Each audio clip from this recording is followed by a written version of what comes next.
माझ्याही घरामध्ये 2 मुलं आहेत, सून आहे, मुलगी आहे, नातू आहेत, माझी पत्नी आहे, माझे वडील आहे, माझी आई 3 वर्षापूर्वी गेली, आईचं दूध. अशा वेळी मात्र ठीक आहे, तुला वाटतं चांगलं तर त्यांनी केलं. इकडे माझा मुलगा हा मराठी आणि माझ्याकडे मराठीची मुलगी आहे, आपली माझी सून नाही मराठा आहे. आणि त्यामुळं कधी आम्ही मराठा, कुणबी, तेली हा वाद केला नाही. आणि कसं काय मी अन्याय करू शकतो? मी कुठला अन्याय करू शकतो? नाही, त्यांचा जर काही माझ्या वागणुकीतनं किंवा माझ्या बोलण्यातनं मी तर जेवढं सांगतो, जरांगेचा जेव्हा मला फोन आला तेव्हा माझा हा प्रयत्न होता की इमानदारीनं काम करायचं. पण तेवढा एका पत्राने गैरसमज झाला आहे, त्यातनं काही त्यांचं काही कास्ट तरी रद्द झाली नाही. माझं पत्र फक्त कास्ट सर्टिफिकेट जे दिली आहे, फॉर्म नंबर 35 म्हणजे जी नोंद होणार आहे, आणि अर्जदाराचं म्हणणं होतं चौकशी करा. मी त्याला चौकशी मागितली आहे, मी कुठलं रद्द करा असं म्हटलं नाही आहे.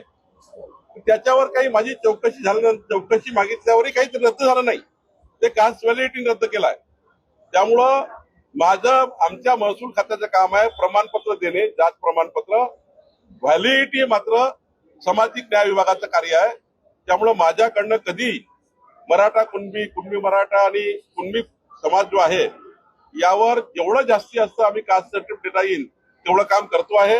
आता 22 लाख दिले आहेत, पुन्हा जेवढे काय राहिले शिल्लक आहे ते आम्ही देण्याचा प्रयत्न करतो. ओबीसी संघटना काही आक्रमक झालेल्या आहेत, रस्त्यावरती उतरत आहेत.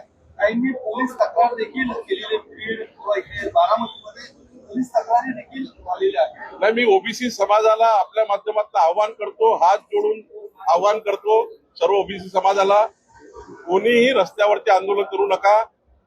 राज्यामध्ये कायदा सुव्यवस्था ही बाधित या ठिकाणी राखण्याची जबाबदारी सरकारची आहे.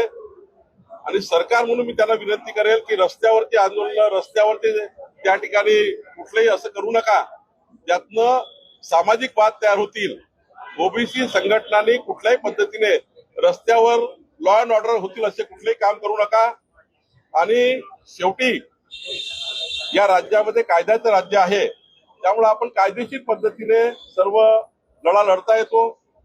प्रत्येकाला त्या ठिकाणी आपला लढा लढता येतो. पण माझी विनंती, कोणी आंदोलन करू नये आणि ओबीसी समाजाने कोणताही वाद करू नये. पण रोज जर टीका होत असेल, उद्देश काय? कारण सुरुवातीला पंकजा मुंडे झाल्यानंतर धनंजय मुंडे, आता बावनकुळे, ठरून काही होतंय काय सगळं? छगन भुजबळांवर देखील याबद्दल फक्त ठरून ओबीसी नेते कोणती टार्गेट केले जातात त्यांच्याकडनं, त्यातनं जातीवाद वाढतो, त्याचा फायदा पुन्हा तुमच्याच पक्षाला मिळतो असं एक बोललं जात आहे. असं आहे की मी कधी या वादात नाहीये. खरं तर तुम्ही माझी पार्श्वभूमी बघितली, आता तो पारिवारिक काही सांगितलं ना पाहिजे आपल्याला, पण माझी पत्नी कुणबी आहे. आता मी कुणबी आणि तेली एकत्र आहोत. तिकडे आम्ही विदर्भात सारखेच राहतो. इकडे माझा मुलगा हा मराठी आणि माझ्याकडे मराठीची मुलगी आहे, आपली माझी सून नाही मराठा आहे. आणि त्यामुळं कधी आम्ही मराठा, कुणबी, तेली हा वाद केला नाही. आणि कसं काय मी अन्याय करू शकतो? मी कुठला अन्याय करू शकतो? कधी अन्याय करू शकत नाही. आणि महसूल खात्याने 22,20,000 प्रमाणपत्र दिले आहेत. आम्ही कधी कुठलं प्रमाणपत्र रिजेक्ट केलं नाही. आता कास्ट व्हॅलिडिटी मध्ये जर रिजेक्ट झालं असत तर मी त्याला काय करू? माझ्या खातं नाही आहे. एखादं काम तुमच्याकडनं झालं नाही म्हणून तुम्हाला टार्गेट केलं गेलंय. ओबीसी नेता किंवा ओबीसी समाजाचा नेता म्हणून टार्गेट करत असेल तर ते चुकीचं आहे. खरंच असं वाटतंय का तुम्हाला? तुम्ही ओबीसी नेते म्हणून तुमच्या टीका नाही, मला या गोष्टीचं वाईट वाटतं आहे की मी कोणाशी वाईट वागलो नाही. माझ्याशी असं काय होतंय नक्की मनामध्ये खंत आहे. पण आता आम्ही सरकारमध्ये आहोत. सरकारमध्ये पेशन्स, संयम असला पाहिजे. सरकारी पक्षाच्या लोकांनी संयमाने वागलं पाहिजे.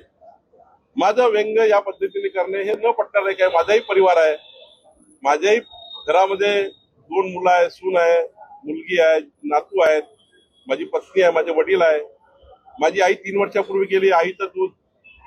अशा वेळी मात्र ठीक आहे, तुला वाटतं चांगलं तर त्यांनी तुम्हाला टार्गेट केलं जात आहे. काहीतरी बावनकुळे महसूल मंत्री म्हणून चांगलं काम करतायत, मुख्यमंत्री पदाच्या रेसमध्ये सुद्धा तुम्हाला नाव घेतलं जातं. ही टायमिंग साधली जाते आणि जाणीवपूर्वक तुम्हाला टार्गेट केलं जाते असं बोललं जातं. काही षडयंत्र आहे का मी सरकार? आधीच सांगितलं की मी कुठल्याही मुख्यमंत्री पदाच्या शर्यतीत नाही. या राज्यामध्ये कर्तृत्ववान, निष्ठावान, इमानदार, कर्तव्यदक्ष, अष्टपैलू कर्तृत्वाचा धनी नेता देवेंद्र फडणवीस सारखे मुख्यमंत्री या राज्याला मिळालेले आहे. आपलं नशीब आहे, आमचं नशीब आहे. अशा वेळी कोणी मुख्यमंत्री शर्यतीत नाहीये. आम्ही कोणी मुख्यमंत्री शर्यतीत नाहीत आहोत. प्रश्न असा आहे हे कोणीच सांगताय. पातळी सोडून तुमच्यावर टीका केली जाते. तुम्ही ओबीसी समाजाला शांत राहण्याचं आव्हान करताय, पण हे थांबणार कसं आणि ओबीसी समाजाला कधीपर्यंत शांत ठेवणार आहे तुम्ही? रोज जर ओबीसी नेत्यावर अंगावर येणार असेल जरांगे, मग करायचं काय समाजाने? याचं उत्तर जनता शोधेल. का फक्त भाजपला फायदा होण्यासाठी त्रास द्यायचंय? याचं उत्तर जनता शोधेल. पण प्रश्न असा आहे साहेब, पातळी सोडून टीका केली जाते आणि तुम्ही ओबीसी समाजाला शांत राहण्याचं आव्हान करताय. टीका केली जाते आणि तुम्ही ओबीसी समाजाला शांत राहण्याचं आव्हान करताय. आमचाही परिवार आहे. रोज परिवाराला ते सहन करावं लागतं. बायकोला सहन करावं लागतं. आई तर नाही आहे, वडिलाला सहन करावं लागतं. आमचे 4 भाऊ आहेत, त्यांना सहन करावं लागतं. 2 मुलं, एक मुलगी माझी हायकोर्टमध्ये ऍडव्होकेट आहे. माझा मुलगा आहे, शेवटी माझी सुनबाई आहे. त्या सर्वांना सहन करावं लागतं.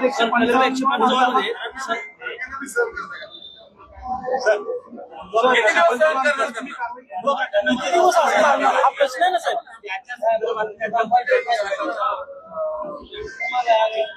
आयबीडे कंपनीचा जो मुदत दिली होती ती मुदत आता संपत चाललेली आहे. त्यांनी दंड भरायची केस तुमच्याकडे तुमच्या कोर्टात येणार आहे. माझ्या कोर्टात ती केस आली आहे. ती केस आता मी वर्क केली आहे एसीएस अपीलकडे. कारण आमच्याकडे जेव्हा केस येतात तेव्हा ती आम्ही वर्क करतो. आता पॉलिटिकल उद्या ही केस चालू नये. शेवटी मी जर केस चालवली तर त्याला राजकीय अँगल आहे. शेवटी यापूर्वी तुम्हाला माहिती आहे की पार्थ पवारचं नाव त्या ठिकाणी घेतलं गेलं, अनेक लोकांचे नाव घेतले गेले. त्यापेक्षा मी हे प्रकरण अपील प्रधान सचिव अपीलकडे वर्क केला आहे आणि लवकरच त्यांना निर्णय द्यायला सांगितलाय. नाही, हे तर आता प्रधान सचिव अपील हे निर्णय करतात. कारण सिव्हिल कोर्टाची आदेश आली आहे, त्याचं एक आकलन करावं लागेल.